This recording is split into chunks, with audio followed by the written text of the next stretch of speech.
সবাইকে চায়ের রাজধানী মৌলভীবাজার জেলায় স্বাগত জানাচ্ছি। বন্ধুরা, ইচ্ছা থাকলে উপায় হয়। ঠিক বাড়ির পাশেই এমন একটি বাগান আমরা দেখতে পেলাম, তাই থমকে দাঁড়ালাম আপনাদের জন্য। যদি আপনি ইচ্ছা করেন, আপনার বাড়ির আঙ্গিনা এরকমের পেঁপে চাষ করতে পারবেন।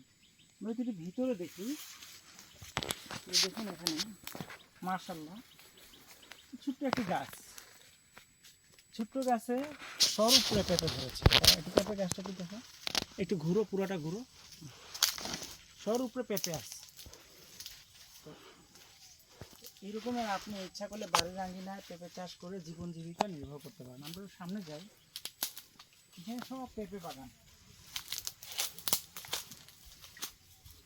যিনি কৃষক, ওনার কিন্তু একটা আলাদা রকমের চাহিদা রয়েছে। সেই দেখেন, একদিকে লেবু বাগান, একদিকে এই পেঁপে বাগান।